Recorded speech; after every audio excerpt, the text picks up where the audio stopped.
ഓം കൂജന്തം രാമരാമേതി മധുരം മധുരാക്ഷരം ആരുഹ്യ കവിതാശാഖാം വന്ദേ Valmiki കോകിലം.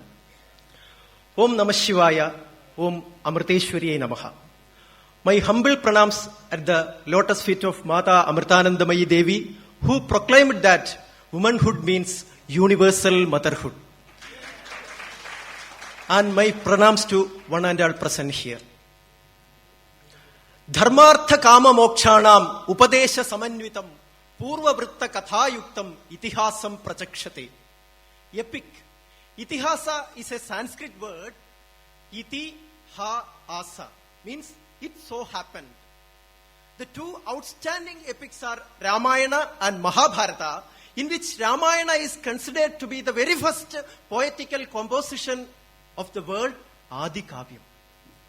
Ramayana means Rama's journey, Ramasya Ayanam, the journey in search of human values.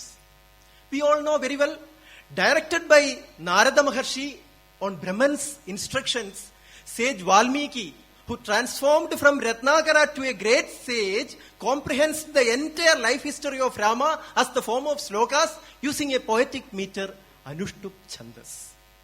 There is no other book such immense greatness in the world where the differences of good and bad, punyam and papam are clearly declared.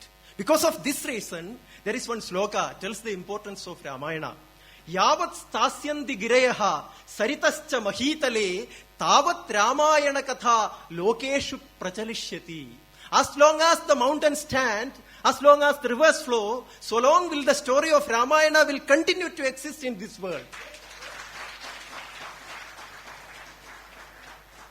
We know Ramayana divided into 7 kandas, Bala, Ayodhya, Aranya, Kishkinda, Sundara, Yuddha and Uttarakandams, and consisting of 24,000 slokas.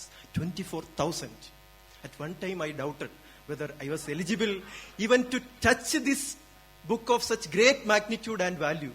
But Bhojaraja's starting lines of Champu Ramayanam inspired and motivated me a lot. He says, Valmiki Gita Rakhupungava Kirti Leshai Triptim Karomi Kathamapyathuna Bhuthanam Ganga Jalai Puvi Bhagiratha Yatnalapthai Kim Tarpanam Na Vidathati Narappitrunam. Sacred Ganga flowed down to earth by very hard effort of great Bhagiratha, but there ordinary people doing Pitritarpanam. Same way, I also taking a little water from Ramayana Ganga with your permission. There are 10 selected topics given from Ramayana which are like 10 gems and beneficial for modern times also. I wondered and confused which one to choose out of these 10. But a serious thing, those days while reading newspaper, 2 newses affected my mind. First one, a 3-year-old girl baby was brutally raped in India.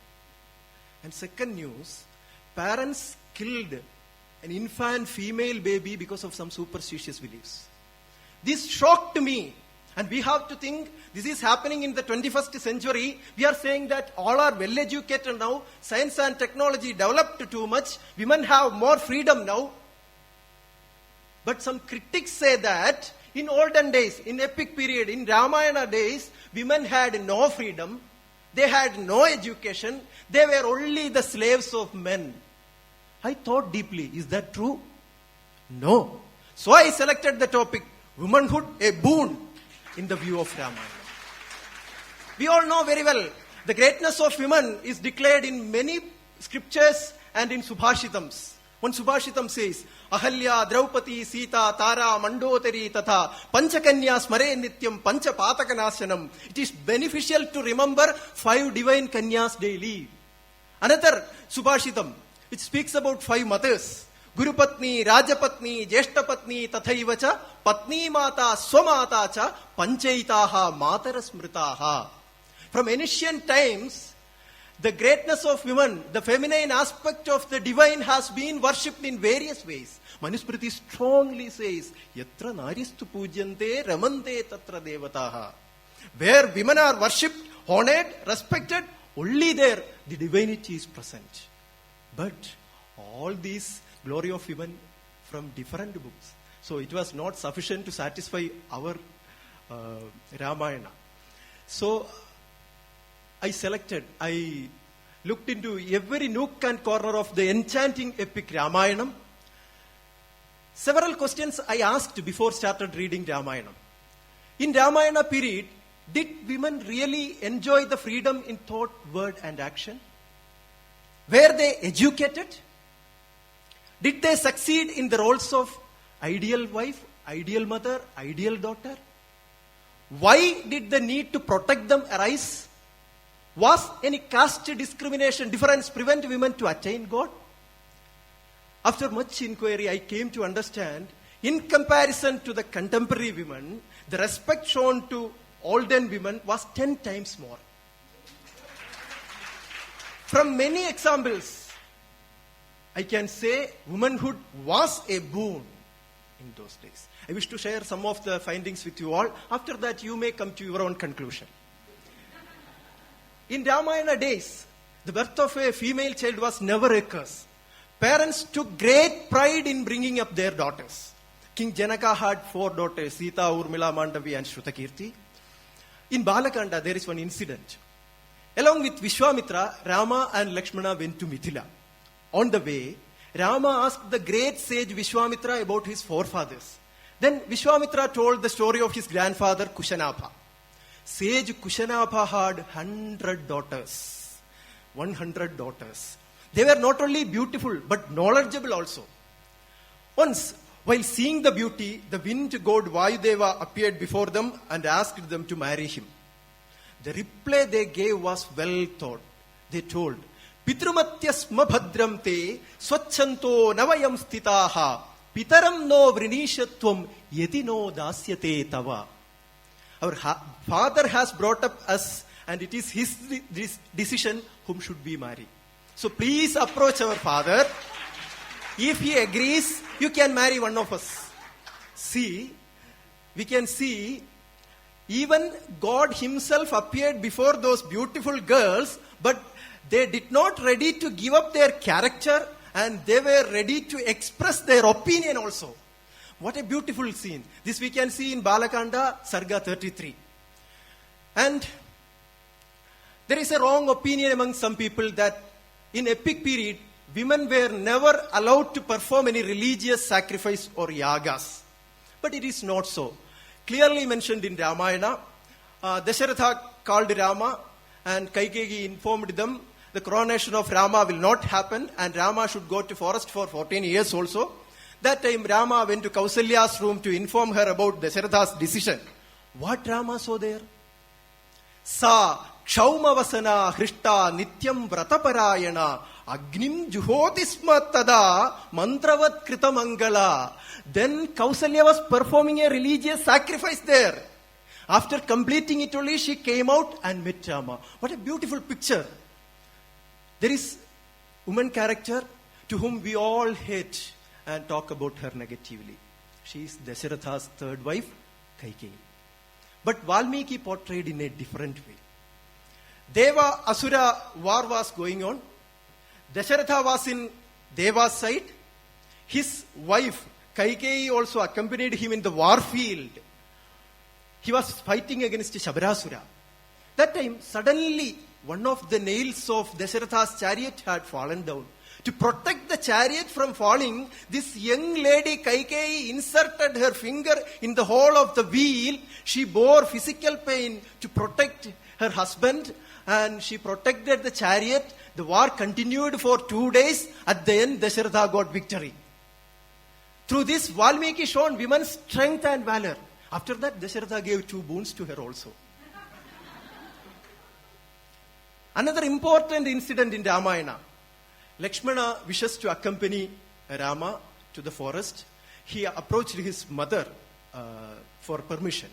That time his mother Sumitra told these well-measured words. Ramam Dasharatham vitti, mam vitti janakatmajam, ayodhyam atavim vitti, gachatata yatha sukham. Oh Lakshmana, look upon Rama as your father and Sita as me, your mother. And forest as Ayodhya, and then you decide to go wholeheartedly. See, this is considered to be the very, very strong sloka and very sloka in Ramayana, and this is told by a woman character, Sumitra. Sumitra's role as a wife, mother-in-law, is extraordinary. She allowed one of her sons to assist Rama and the other to help Bharata. And when Rama was to leave Ayodhya, that time, Kausalya, even though a wise person, cried a lot. That time it was Sumitra who consoled her by saying, "No harm come to Rama. Tavarye sadgunair yuktaha saputraha purushottamaha kim te vilapite naivam kripanam rudite nava." And there is very little mention about Sumitra's role in Ramayana. But why is Sumitra's words so powerful?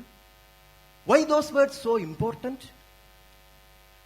The answer is given by Valmiki himself, that one who leads a disciplined life, who makes sacrifices in life, and one who is ready to self-surrender for the sake of the society, for the sake of the country, their words have more impact on others.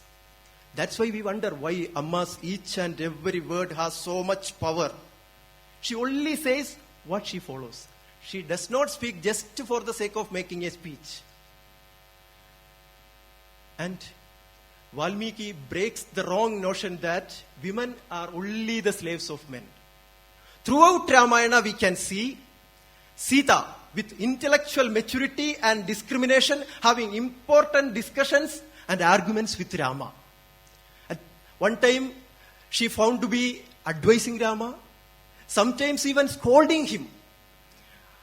When Rama refuses Sita to accompany him to the forest because of the hardship she will have to face there, Valmiki gives a beautiful description about their conversation. Sita tells, it is a wife's duty to be with her husband at all times, good or bad. When Rama told about the improper food in the forest, then Sita tells, Patram moolam bhalam yattu alpamba yediva bahu dasyate swayam ahritya tanme amrita rasopamam. She is willing to live on whatever her husband gives her, fruits or roots or leaves. See, what a beautiful thing. And when Rama told, Dasharatha ordered him only to go to the forest, then Sita tells, husband and wife are physically two, but they are one soul. So there is no need for two separate orders. And in Ramayana, Valmiki makes known one more aspect, very important and relevant aspect, that there are three types of Shaktis, strength: Balam, Ojas and Sahas. Balam means physical strength. Ojas is the strength of senses and intellect, and Sahas is the strength of mind. And only in the case of physical strength, women lag behind men. Otherwise, women are better than men in the case of intellect and strength of mind. And this was the concept that physically strong men should protect intellectually strong women. And this protection should not be the controlling of their freedom. Give protection, give them, through protection, give them more freedom.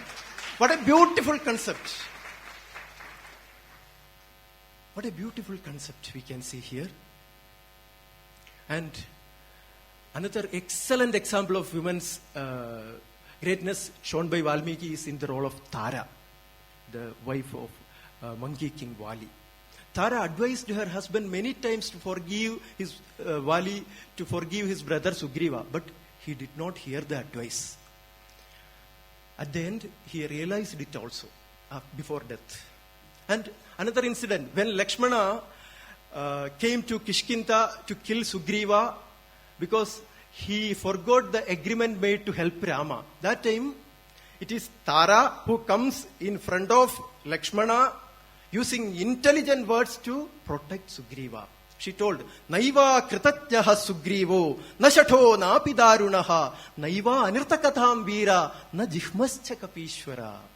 And you may ask, why there is no mention of scholarly women? Yes, there is Anasuya, the wife of Atri Maharshi. Atri Maharshi and his wife Anasuya had regular discussions about scriptures and debates on various topics. Maharshi loved his wife's scholastic interpretations.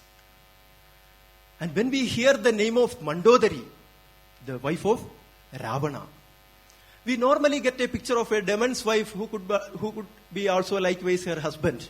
But the enchanting epic Ramayana portrayed her as an ideal wife, compassionate and considerate. Mandodari always against her husband's unrighteous behavior. Time to time she would advise him. There are several other women characters in Ramayana. Each and every one are given unique qualities by Adikavi Valmiki. But because of time limit, we cannot discuss all the incidents. But we come across Shabari, a great devotee of Rama. Shabari's character tells us there was no caste difference prevent women to attain God. And in Lakshmana's wife Urmila, we can see a duty-conscious woman. So, Sri Ramachandra himself bowed at her feet. And in Ramayana, Valmiki did not use Prakritam language for the conversation of women characters like other poets did later period. Ramayana preaches that women are rewarded and respected. Being a demon, Ravana never touched Sita after reaching Lanka. This is the beauty of Ramayana. And when Hanuman, while trying to find Sita, enters the bedrooms of women in Lanka, but he looks at them with great respect. Here also we can see the women respect in Ramayana.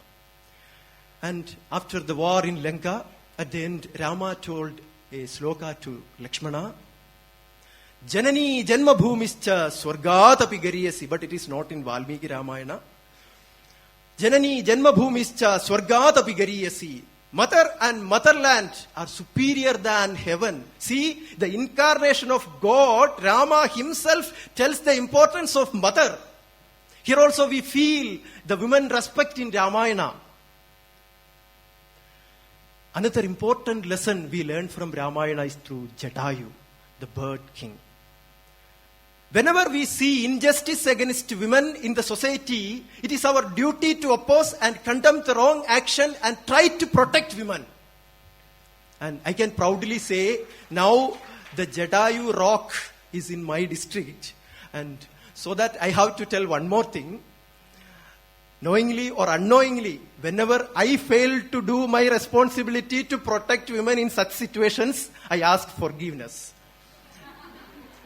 And after reading Ramayana, one more thing I have to say. At any point of time, anywhere in my life, I hurt or caused pain to any woman in one way or the other, I ask for pardon from the bottom of my heart in front of you all. And in my personal life, I feel the stories of Ramayana women characters which my mother narrated in my childhood had great impact on me. There is one Subhashitam in Ramayana. Satyamekam param brahma, satye dharmaha pratishtitaha, satyame vakshaya veda, satyena vapyate param. The param brahman is truth and the dharma will stay only in truth. So, our respect towards women should be true. Our faith on them must be true. Our love and affection towards them should be true. And after reading entire Ramayana, we can proudly say womanhood indeed a boon. And we can suggest to the society that if we will follow epic culture, women will get more respect, they will get more freedom, they will get more education. No birth equal to the birth of a woman. Nasti nari samo janma, nasti nari samo nitihi. No treasure equal to woman. So, nari, vanita, stri, grihasya deepaha asti, stri, samajasya prakashaha asti, stri, deshasya deepastambhaha asti, stri, vishwasya prakasha gopuram asti, bharatasya Atma Mahila asti. So, Varam tu Vanita, Balam tu Vanita, Jayam tu Vanita, Dhanam tu Vanita. Finally, I express my gratitude for giving me this wonderful opportunity to express my views. And I offer my words at the lotus feet of Amma. And thanks for those who prayed for me. And finally, thank for... Thanks for all, and Sarvesham Krite Vandanam. Jayatu Ramayanam, Jayatu Bharatam, Jayatu Vanita.